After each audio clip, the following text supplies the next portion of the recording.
and welcome to League Football Weekly. For the first video in this channel, I would be covering the match between Manchester United and Crystal Palace, which took place in Game Week 2 of English Premier League.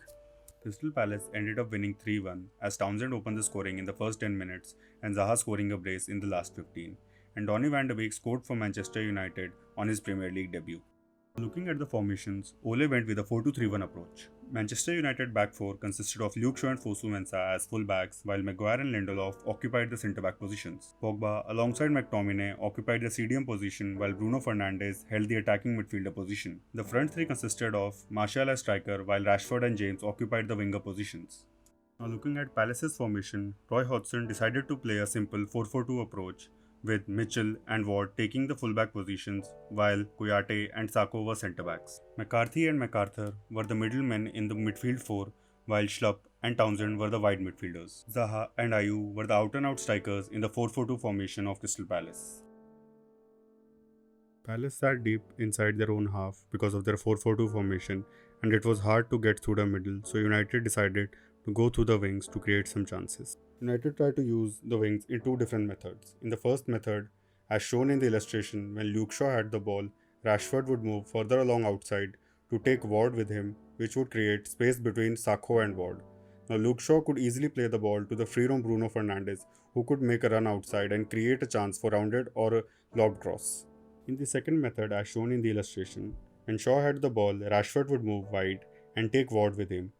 The space created between Ward and Sakho can now be used by Shaw after he gives the ball to Rashford and makes an inverted run himself and then receive the ball back from Rashford and cross the ball inside the box. We see the result of these tactics in the first United goal. As Lindelof passes the ball to Fosu Mensah is not pressed on either by the left midfielder or the left back, so he has plenty of time and space to look up and put the cross in. As we can see, Martial is roaming around in free space since McCarthy is out of position. Fosu Mensah uses the time and space well and puts in a good cross perfectly aimed at Martial. Kouyaté and Ward both come at the ball to clear it but completely misjudges, and it deflects off Kouyaté and perfectly falls in the path of Van de Beek, who slots it home. In defense, Palace maintained their 4-4-2 formation throughout the game. Due to this, United were not able to use one wing over and over again. The fullback with the ball will now play it back to the centre-back, who would look for new passing avenues. Usually in this condition, the centre-back would now switch the ball to the other wing, either to the wing-back or to the winger. As shown in the illustration, Maguire now switches the ball to Fosu Mensah, who makes a wide run and receives the ball. Mensah now gives the ball to James and makes an inverted run inside in the D box. As Mensah makes the run inside, he is now covered by the left midfielder and the left back, so James cannot play the pass back to him, and now looks for other passing options and decides to cut inside the field and move between the defense line and the midfield line. But as soon as he does this, the striker, the midfielder and the left mid quickly pressure him down and take the ball away from him and launch a counter-attack. Now let's look at how this tactic worked out in the match. As we can see, James's pass to Martial is completely blocked as Schlupp and Mitchell are completely covering that path. James now tries to move inside, but as soon as he does that, he is pressed on by four Crystal Palace players. Under pressure from four Crystal Palace players, James quickly tries to give the ball to Bruno Fernandes, but completely miscues his pass, which is then retrieved by McCarthy, who can now launch it forward for a counter-attack.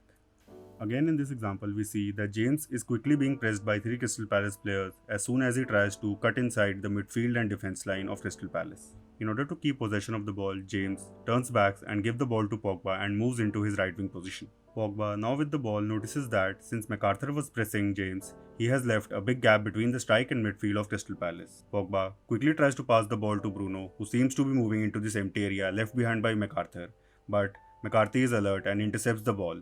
As shown in the image, this easily could have created a 3 vs 3 situation against Manchester United if McCarthy would not have lost the ball just 2 seconds later. Palace managed to lock down the area shown in the illustration pretty tightly in their own half. If we look at the stats, 50% of all the blocks made by Palace players were in this region, as well as 50% of total interceptions made by them. Apart from that, 30% of all the successful tackles made by Palace players were in this region. And due to this, United only managed to get one single dribble in this region and lost the ball 12 times to Palace players in this region. United dominated the possession throughout the game and were able to end with 76% of total possession at the end of 90 minutes. So when Crystal Palace had the ball, it was either from snatching the ball from a United player or from goal kicks, or sometimes from a loose pass. But even after having so little possession, Palace only managed one shot less than United on target. So now let's look at how Palace managed to get so many shots on target even after having so little possession. When the centre back had the ball, he looked to switch the ball to one wing or the other. In doing so, sometimes he played a loose pass which was then easily intercepted by the wide midfielder of Palace. In attack, United always had three men at the back with CDM dropping between the centre backs because the full backs were high up the field. So now, when the wide midfielder of Palace intercepts the ball, he has plenty of space to dribble the ball up the field and create a 3 vs 3 situation alongside Zaha and Ayew. This is a dangerous situation for United as Lindelof, McTominay, and Maguire are not quick enough against the pace of Zaha and Ayew, and it could easily lead to a goal.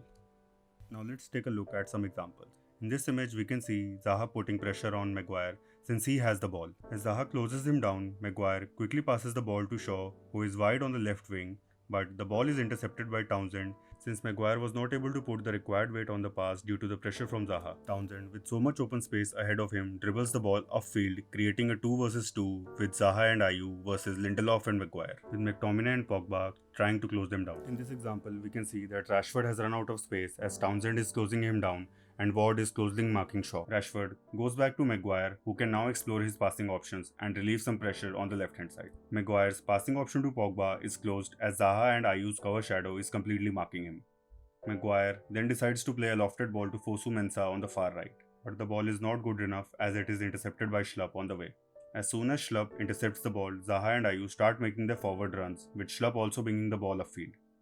Unlike the previous example, United have 3 men at the back instead of 2, but Zaha still tries to go between McTominay and Lindelof as Schlupp plays a ball to him on the left-hand side. The attack does fizzle out in the end as United are able to get enough bodies behind the ball in time. While defending, United always had a 3-man defense because their fullbacks were always high up the field. This was due to the fact that United dominated the game with 76% possession.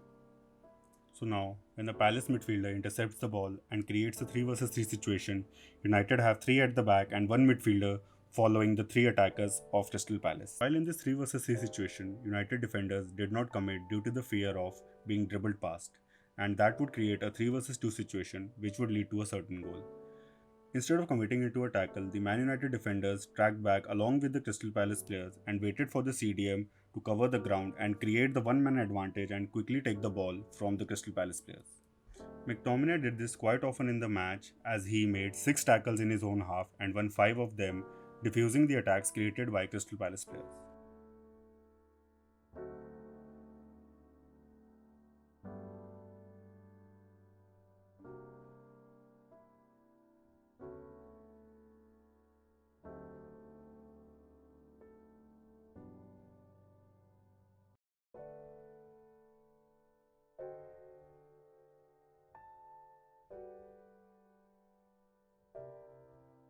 So with that, we come to the end of my tactical analysis of the match between Manchester United and Crystal Palace. If you liked what you saw, go ahead and like the video and subscribe to my channel to get weekly updates on the matches happening around the world.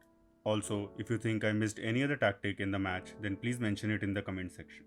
And you can find my social media handles in the description below.